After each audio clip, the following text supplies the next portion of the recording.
যেহেতু আল্লাহ পাকে মোক হাফিজ বনাইছে মই কব পাৰো এই ক্ষেত্ৰত বিশৃংখল সৃষ্টি কৰাটো পবিত্ৰ কোৰআনৰ সূৰা বাকাৰাৰ 191 নম্বৰ আয়াত আল্লাহ পাকে উল্লেখ কৰিছে সেই আয়াতটোৰ মাজৰ অংশত ওয়াল ফিতনাতু আশাদ্দু মিনাল কাতল বিশৃংখল সৃষ্টি কৰাটো ফিতনাৰ সৃষ্টি কৰাটো হত্যাকাণ্ডতকৈ ভয়ংকৰ। তো যদিও কৰবাত কুৰবানী দিলে গৰু কুৰবানী কৰিলে যদি ফিতনা হ'ব পাৰে তেন্তে সেইটোতো হত্যাতকৈ ভয়ংকৰ বুলি কোৰআনে কৈছে। তেনে ঠাইত তেনে স্থানত নিশ্চিতভাৱে মুছলিমসকলে এই গৰু কুৰবানী দিয়াৰ পৰা বিৰত থাকিব। মুখ্যমন্ত্ৰীৰ ফালৰ পৰাই হওক অসমৰ প্ৰশাসনৰ ব্যৱস্থাৰ ফালৰ পৰাই হওক যদি গৰু কুৰবানীৰ ক্ষেত্ৰত ইয়াক বন্ধ কৰা হৈছে বা বন্ধ কৰিবলৈ বিচৰা হৈছে বা এইখিনি পৰ্যন্ত কৈছে অনুৰোধসূচক ভাৱেও যদি কৈছে যে মুছলিমসকলে গৰু কুৰবানী নিদি বিকল্প ব্যৱস্থা কৰা হওক বুলিও যদি কৈছে তেন্তে যদি এইখিনি কোৱাৰ পিছত কোনোবাই যদি সেই ঠাইত সেই স্থানবোৰত গৰুৱে কুৰবানী কৰে নিশ্চিতভাৱে তাত ফিতনাৰ সৃষ্টি হ'ব, বিশৃংখলতাৰ সৃষ্টি হ'ব।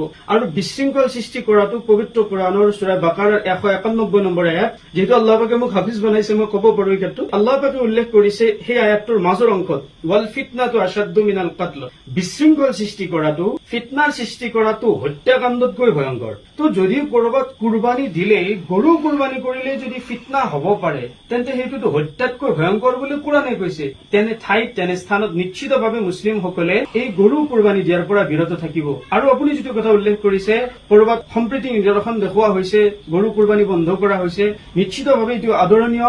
মই তেওঁলোকক অভিনন্দন জনাব পাৰো, শুভেচ্ছা জনাব পাৰো, এইটো কামৰ বাবে তেওঁলোকৰ শলাগ লব পাৰো কিয়নো কোৰআনৰ এটি আয়াতৰ নিৰ্দেশনাই তেওঁলোকে পৰোক্ষভাৱে পালন কৰিছে। কাৰণ তেওঁলোকে ফিতনা কৰাটো বিচৰা নাই, বিশৃংখলতাৰ সৃষ্টি হোৱাটো বিচৰা নাই, সমাজত অশান্তি সৃষ্টি হোৱাটো বিচৰা নাই। বিপৰীতে শান্তি সম্প্ৰীতি অটুট ৰাখি কিদৰে আমি উলাহ মালহেৰে পবিত্ৰ ঈদ উদযাপন কৰিব পাৰো তাৰে চিন্তা চৰ্চা কৰি তেওঁলোকে সেই স্থানত গৰু কুৰবানী ত্যাগ কৰিছে।